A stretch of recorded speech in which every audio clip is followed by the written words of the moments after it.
Toyota, Nissan, Mazda, Honda, Daihatsu, Subaru, Suzuki, was auch immer. Moin und herzlich willkommen auf unserem YouTube-Kanal Richtung Himmelblau. Wir sind auf der Messe in Tokio und zwar auf der Caravan- und Campingmesse. Wie ist das denn passiert? Yay! Und hier gibt es so viele Automarken, die wir noch nicht mal ansatzweise in Deutschland gesehen haben. Zumindest nicht als Camper. So sieht es aus. Und deswegen gibt es heute von uns einen kleinen Rundgang über die Messe hier in Tokio.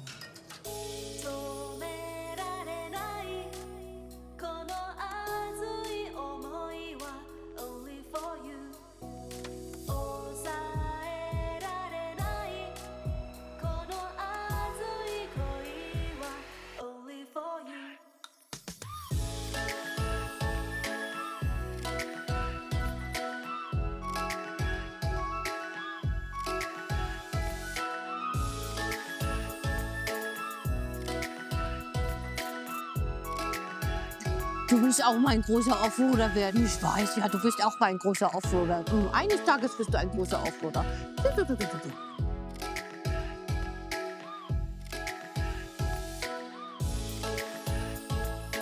Also wenn ich mir ein Auto zum Kuscheln aussuchen dürfte, dann wäre es das hier.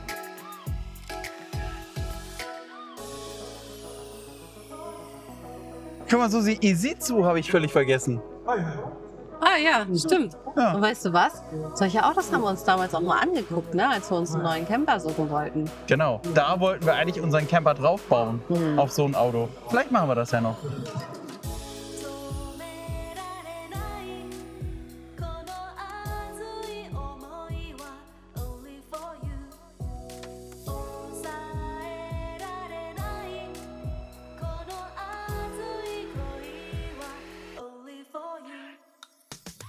Habe ich richtig geraten? Ist ein Fiat, das stimmt. Also hier gibt es auch ein paar internationale Marken, aber verrückterweise ist es auch so, sobald du dann wieder so eine Marke findest, die es in Europa gibt, sehen die Konzepte wieder so aus wie bei uns in Europa. Absolut. Dann gucken wir uns lieber noch ein paar japanische an.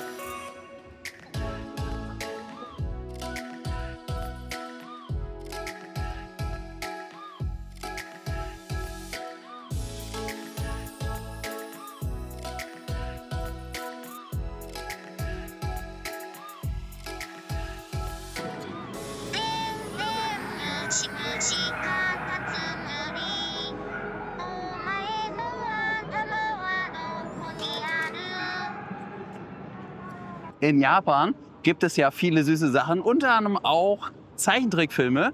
Ganz berühmt sind die Ghibli-Zeichentrickfilme. Und ein ganz bestimmtes und besonderes Element ist da der Katzenbus. Und hier haben wir mal den Katzenbus als Campervan. Totoro, eine sehr, sehr bekannte Figur aus diesem Zeichentrickfilm, sitzt hier auch schon als Fahrer und ist bereit, jetzt mit diesem Auto campen zu gehen. Süß, oder?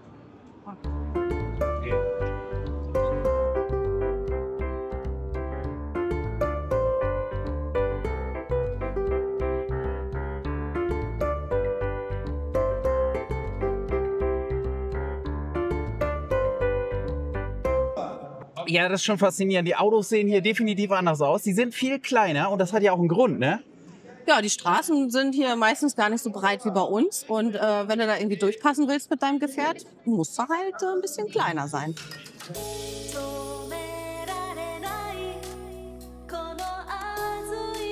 Ich liebe deinen Optimismus.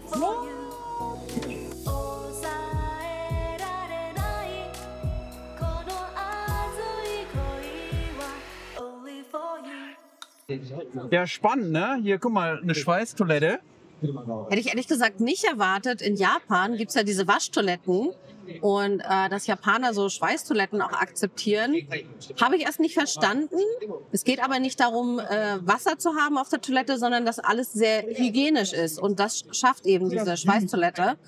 Und deswegen gibt es auch hier den Trend, weg von den Chemietoiletten hin zu den Einschweißtoiletten. Ja, und was geil ist, ne? Ich meine, das Ding, das geht einfach mal mit einem kleinen Akkublock, den haben sie da vorne stehen. Und der Aufbau, guck mal, wie wenig Größe, also die Größe ist halt ja irgendwie sehr, sehr gering.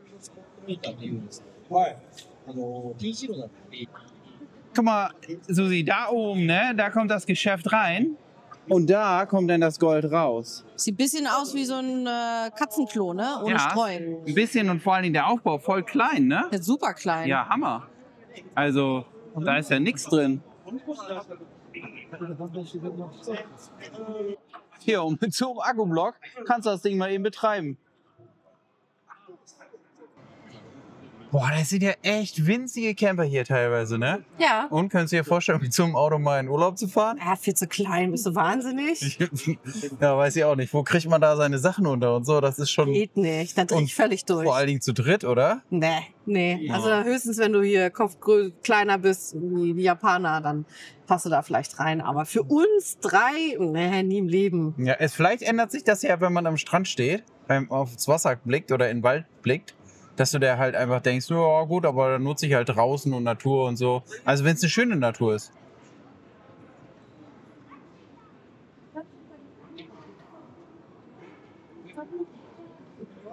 Wirklich? Ja.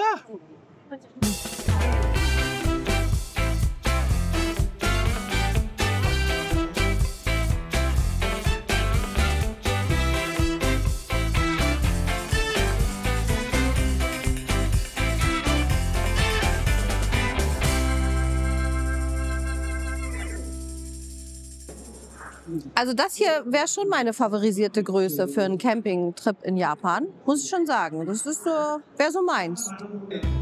Ich glaube, Susi hofft, dass sie genau so ein Auto kriegen wird.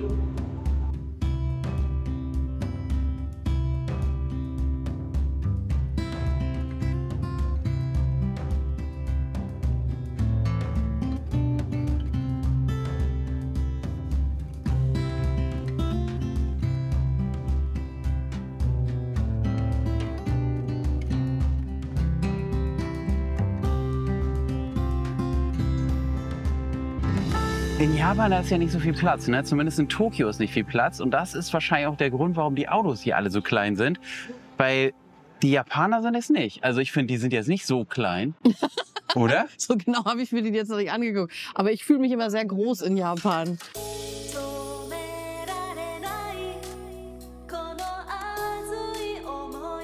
Aber was auch schon wieder fantastisch ist, du siehst hier, es ist meistens immer das gleiche Auto und die sind sehr kreativ, was diesen Grundriss mit diesem Auto angeht. Ne? Ob es jetzt von einer kleinen hinteren Fläche ist, ob es 7 Betten sind in so einem Auto, ob es einfach nur ein kleiner Tisch ist. Der dann hier eingehängt wird, damit du hier die Schlaffläche hast. Ja, ganz genau.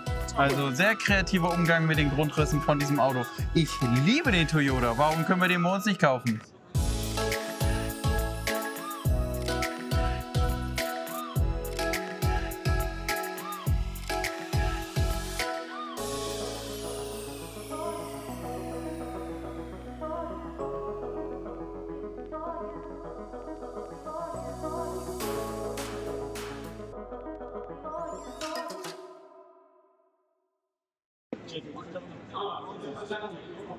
Also zum Sitzen okay, ne? Aber zum Schlafen, oha. Aber wenn man natürlich immer nur mit diesen kleinen Platten hier arbeitet, ne, die du hier individuell einfach reinschieben kannst, bist du sehr kreativ unterwegs.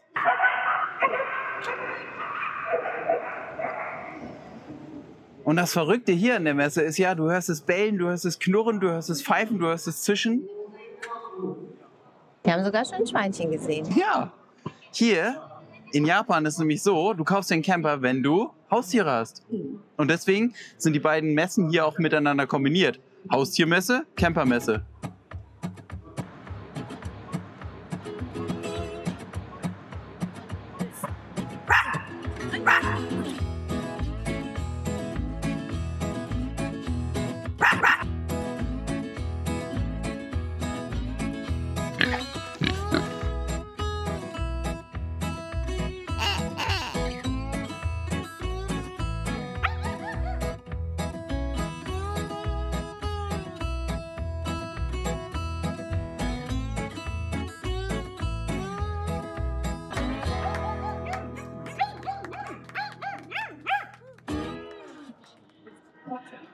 Du Susi, Ja. vielleicht sind wir ja auch einfach ein bisschen dumm die ganze Zeit. So? wir gucken uns diese Autos an und denken, das sind Camper-Vans und wir schlafen auf diesen Matten. Ja, dachte ich eigentlich auch. Könnte das sein, dass das einzig und allein für die Haustiere ist, die da drauf schlafen sollen? Tja, dann bleibe ich nur zu Hause, wa? Moment. Die Hunde schlafen warm und kuschelig im Auto und ich muss da hoch? Ich glaube, das ist das Konzept. Nee, bin ich raus. Nee, mach ich Alles nicht für mit. den Dackel. Nee.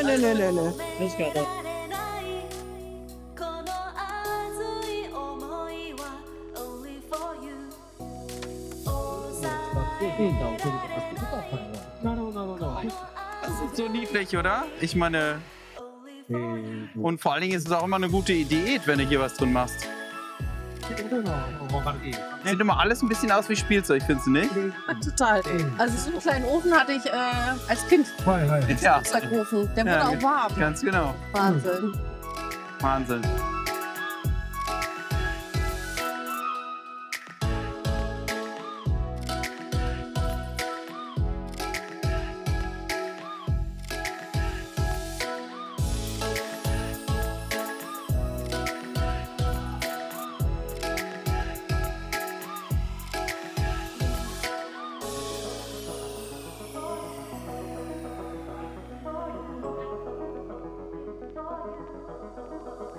Hast du bei dem...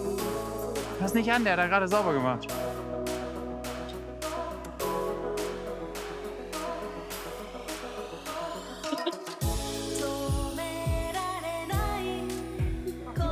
Deine Haare auch noch mal ein bisschen. Deine Öhrchen sitzen gar nicht ganz gerade.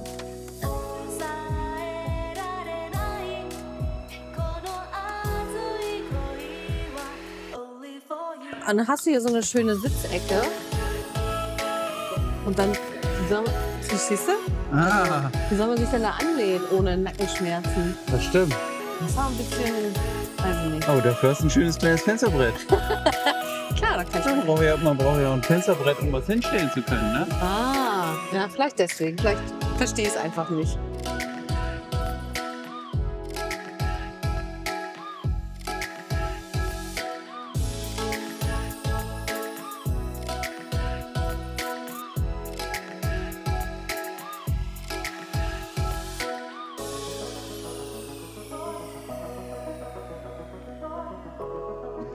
Und da hast du zwei so eine... Boah, das wäre Luxus, wenn wir so viel Platz hätten. Glaube ich nicht.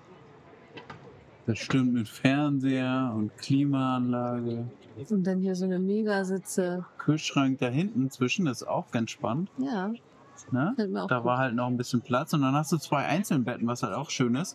Und vor allen Dingen für alle hier, Beteiligten. guck mal, wenn du da Fernsehen guckst, ne? Ah, Dann hast du hier auch schon gleich deine Fernsehliege. Das finde ich auch sehr, sehr spannend, oder? ja, ist gut. Sieht gemütlich aus. Beine hoch und... Ja.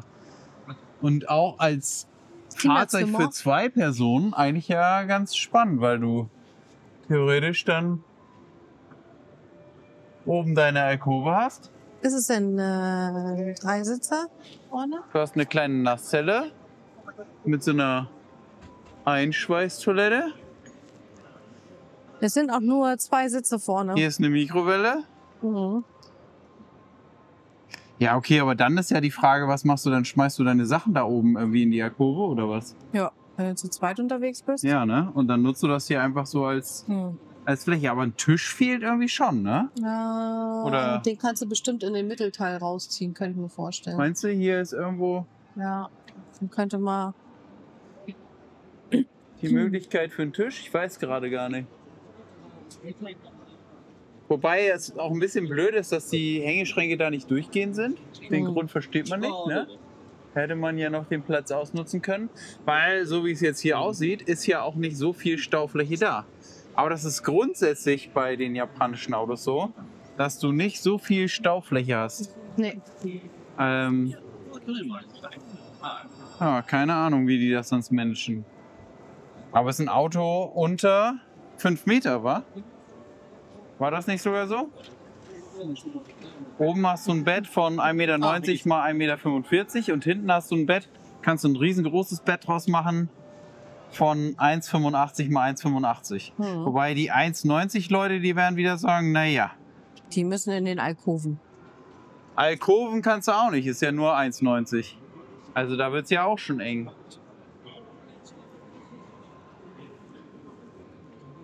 Und was habe ich gesagt? Der Tisch wird hier rausgezogen. Ah, okay, das ist ganz genial. Dann haben sie hinten über den Kühlschrank.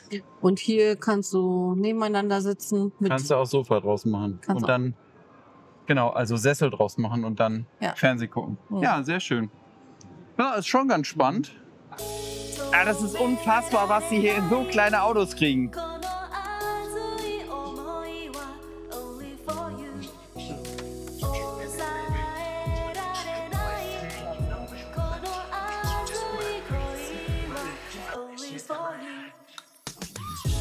Wie geil ist denn dieser riesige Eingang überhaupt, oder? Das ist ja der Hammer. Also jetzt hier so sitzen, ne? Früh morgens und guck mal, wie geil das ist, dass man hier die gesamten Sitzflächen so tief auf den Boden kriegen kann. Dadurch habe ich hier eine ganz andere Ebene. Wie geil ist das denn?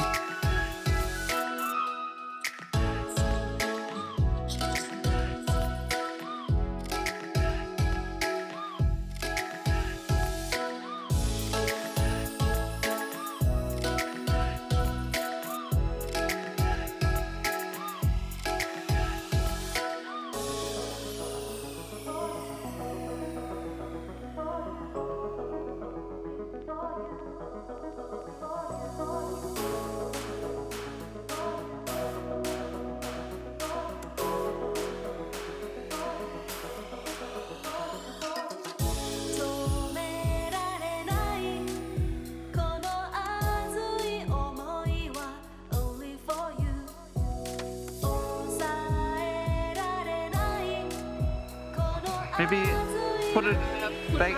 Yeah.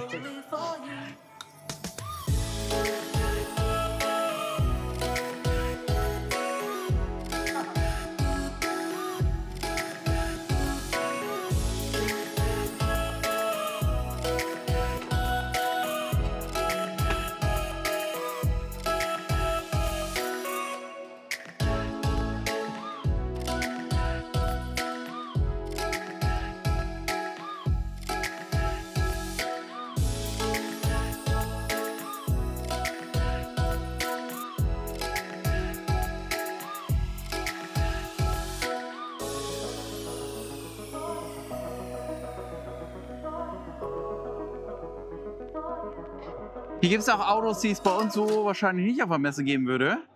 Ja, ich kann ja auch sagen, warum. Ne? In Europa ist Natur sowas Romantisches, Schönes, ne? Wo man sich gerne aufhält. Und in Japan, da versuchst du einfach nur zu überleben, weil hier gibt es Vulkanausbrüche, hier gibt es Erdbeben, jeden Tag mehrere. Hier gibt es Tsunamis, also es ist schon ein harter Kampf und deswegen bereiten die Leute sich dementsprechend hier auch vor. Hm. So ein bisschen auf und wenn du dann zum Vulkan willst oder was? Ja, genau. Das ist, wenn hier in Japan mal der Vulkan wieder ausgebrochen ist, dann fährst du natürlich mit diesem Camper hier hin und hast hier die Möglichkeit, dann einfach mal ein bisschen am ausbrechenden Vulkan Urlaub zu machen. Wobei die Vulkanasche das ja schon wahrscheinlich auch ein bisschen dunkler hier färben würde. Zumindest den Teppichboden, ne? Mhm. Aber was immer geil ist, da haben sie jetzt den Mac hier drauf stehen, ist die Möglichkeit, diesen Sitz nach vorne zu klappen und dann hier nochmal einen Sitz zu generieren. Das ist echt cool, oder? Auf jeden Fall. Aber das ist jetzt ein Auto, du siehst es auch schon. Hier ist das Hundenäpfchen. Ne? Also und es ist Gas verbaut. Guck mal, für ein Gaskocher. Hundeliebhaber. Ist auch eher ungewöhnlich, ne? Die Farben gefallen mir sehr gut.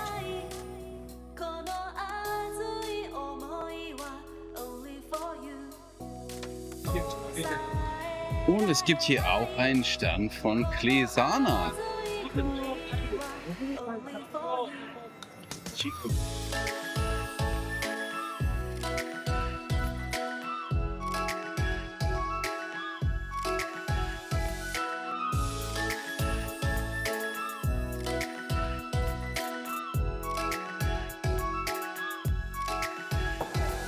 Ja, und auch das ist ja ungewöhnlich, ne? Dass hier auf so einer Campermesse plötzlich dann hier so ein kleiner Bereich ist, wo Kinder spielen können. sehr smart. Ich weiß gar nicht. Gibt es das auf dem Caravansalon auch? Schreibt mal in die Kommentare.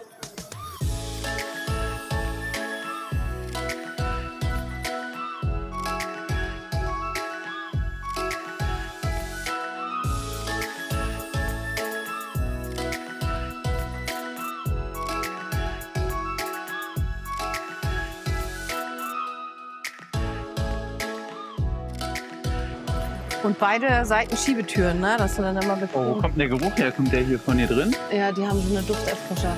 Da, das Ding, was da steht, diese Stäbchen. Ah, Lavendel ist das. das ist natürlich ganz nett. Ich dachte hier schon, habe das Surferbild gesehen und dachte, ja, das riecht nach Ozean. Es ist Lavendel. Goal Zero Lighthouse Semico. Coole Lampe.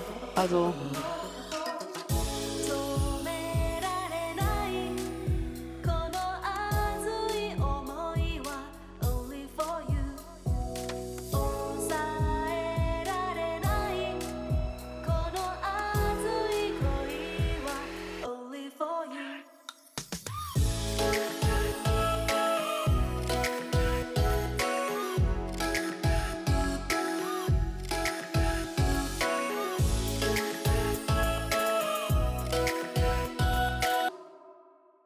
Was ist ein Gordon Miller? Ja, so sie auch Autos, von denen wir noch nie was gehört haben, ne? Wer ist Gordon Miller? Ich habe keine Ahnung, aber die sehen so knuddelig aus. Guck doch mal. Und dann hier hinten einfach nur viel Fläche mit ein bisschen klappbaren Tischen. Da kannst du deinen Futon dann reinwickeln und schon hast du dein kleines Campingauto. Oh, das ist jetzt sehr minimalistisch. Ist sehr minimalistisch, genau. Ja. Aber zumindest vom Ambiente, ne, mit einem Holzboden und einer Holzdecke, um es ein bisschen gemütlicher zu machen. Das ist nicht nur ein Sofa. Die klappen dieses Rückenteil hoch und dann haben die da ein Bett. Da, Na super. komm. Das ist doch, Übereinander? Ja, ist doch eine Wie hänge geile- ich das denn da hin? hallo, ist doch eine geile Idee. Das hängt sich von selber. Ach so, Da, das klappe guck ich mal. von unten. Ach, Da. das ziehe ich von unten Genau, hoch. genau. Guck mal, und da ist so ein Aufhänger, da kann ich es dann dran aufhängen. Ja, Und verstehe. dann hängt das da. Guck mal, und hier habe ich auch theoretisch dann nochmal die Klappe, Mikrowelle. die ich dann wegklappen kann. Da unten ist eine Mikrowelle. Mega. Ja, Genau. das ist zwar ein bisschen tief, aber gut. Weil ich finde, Aber ich habe eine Mikrowelle. das spricht das Design noch eher ältere Leute an. Hier. Das Design spricht auf jeden Fall vermutlich eher ältere Leute an. Gebe ich dir absolut recht. Und die bücken sich nicht gerne runter zur Mikrowelle. Ja, und die klettern natürlich auch ungern da hinten in so ein oder oben in so ein Bettchen rein. Ja. Aber Es ist auf jeden Fall mal ein. guck mal, du kannst das ganze anderer Teil, ja, Grundriss aber wieder. guck mal, du kannst das ganze Teil hier Hä? so einer Liegewiese machen. Ach was. Komplett. Ach komm. Eine komplette Liegewiese. Nee, warte mal, dann hast du 1, 2 und hier können 3, 4. Also 4 Leute können da auch schlafen, ne? Ja, das ist verrückt. Mm. Also jetzt mal ehrlich, man kann sich über Design streiten, ne? Man Müssen kann sich wir. auch, ja, können wir auch gerne machen. Aber das ist ein Grundriss, den habe ich so auch noch nie gesehen. Abgefahren. Schreibt mal in die Kommentare. Ich habe das noch nie gesehen. Also die Lösung mit dem Bett, das sieht jetzt nicht hübsch aus, aber es ist jetzt halt eher die Form folgt der Funktion, weil die Funktion ist ja wohl geil. Also ich meine, das Ding hochklappen und da noch ein Bett haben, Ja. obwohl es eigentlich ein Sofa ist. Ne, ich meine, ich mache mir da halt natürlich die Fenster komplett mit zu und so und ich sehe da nichts mehr. Ja, das stimmt. Das wäre halt schöner, wenn das Rückenteil hinten verschwinden würde und Also nicht ganz so hoch wäre. ehrlich gesagt kannst du an der Seite die Fenster auch weglassen dann. Und hast du vielleicht nur Aber das hier- ist ja ein Standard Toyota. Das ist ein Standard Das ist halt Toyota. einfach ja in so einen Standard Toyota Transporterbus reingebaut. Ja. Und hinten im Heck, ne, ich kann jetzt von hier gucken, Ja. genau. Hat er dann auch eine Klimaanlage? Hat er, ne? Die ist doch, die habe ich doch gerade gesehen hier. Ah, irgendwo. hier. Ja, hier, genau. Mhm. Hier ist die Klimaanlage. Okay. Und hier hinten ist das Bad, ne? Einfach im Heck. Und dann haben die hier einfach eine Plastikwanne unten reingehauen. Und dann kannst du da alles machen, ne?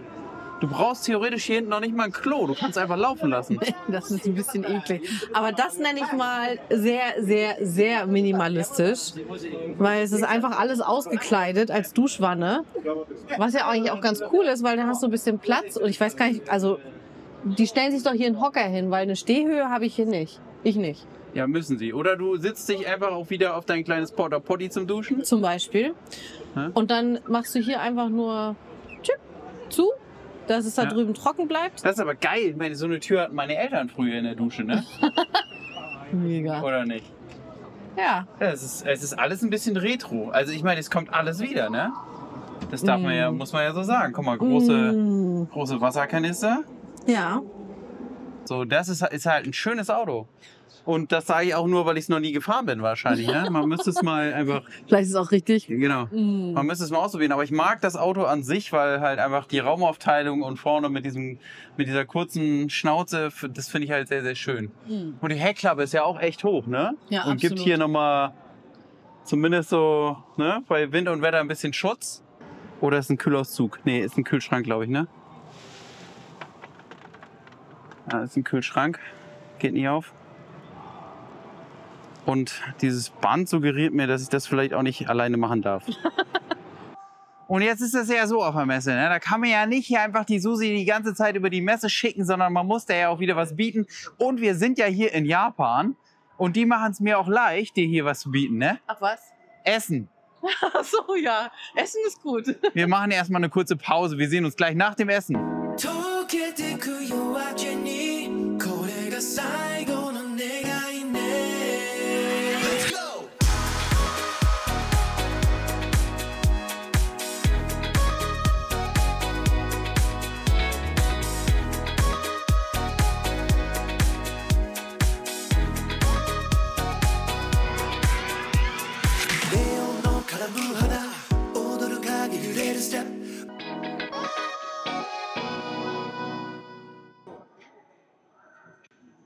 Susi, hast du schon mal so viele kleine gesehen?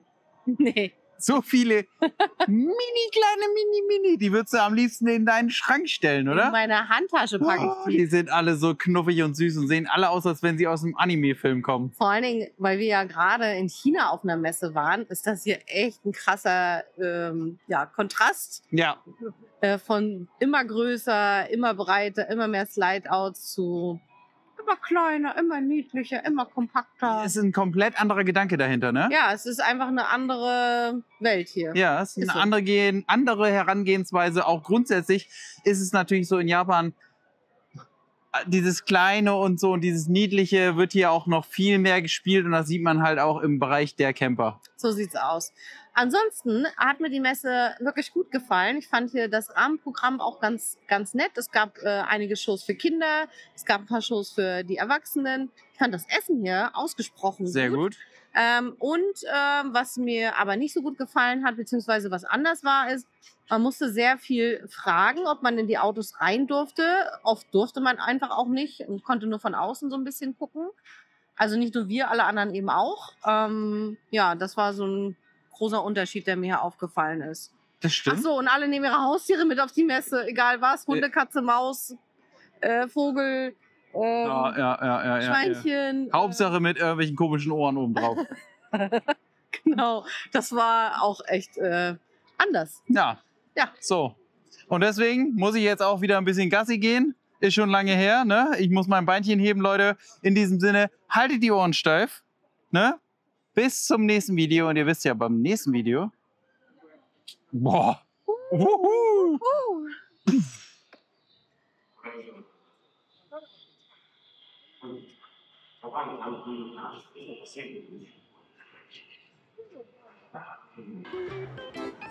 Messe ist immer spannend. Aber auch immer anstrengend, oder? Anstrengend. Geht los? Ja. Okay, schau mal an. Du fängst an? Ja.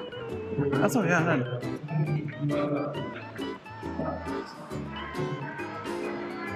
Und warum fängst du nie an? Ja, weil da doch das Ding davor war. Ich Ach so. sehe dich dann nicht. Das nervt. Darf ich? Ja. Okay. Guck mal, Suzi. Suzi. Danke.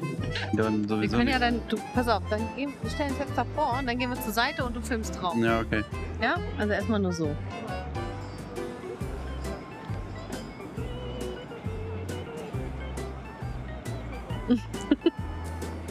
Du, Susi, Ja. ich habe schon wieder so komische Öhrchen auf der Mütze. Ja, was Was ist da los? heißt das denn eigentlich? Keine Ahnung, die war langweilig. Du wolltest eine Typveränderung, Midlife Crisis. Ich könnte jetzt so weitermachen, aber... Apropos Typveränderung, ne? Übrigens, ich war ja eure kleine Camperkatze in China unterwegs und da hat es hervorragend gepasst, weil da hieß es ja Ni Hao. Aber hier heißt es nicht Ni Hao, denn hier in Japan, da sind ja die Füchse was ganz Besonderes. Ja. Ja. Ja. Und das aus mehreren Gründen. Die gelten hier unter anderem als Fabelwesen und für Fruchtbarkeit. Passt auch sehr gut zu mir. Und deswegen wandle ich jetzt meine kleine Identität von der Camperkatze in den Camperfuchs. Oh wow, da haben wir jetzt alle drauf gewartet, oder? Ganz genau. Oh Gott, sag mal echt, ich bin so froh. Was bitte erzählt er da? So. Gott. Füchse? Ja. Und wie macht jetzt ein Fuchs? Bitte, bitte, bitte, bitte, bitte, bitte, bitte, bitte. Die schmeißen uns raus, Leute, ehrlich. Das war's. Spricht er Deutsch und versteht mich? Genau, stell dich gerade hin. Mach dich mal gerade, Junge. Oh, ich hab Rücken.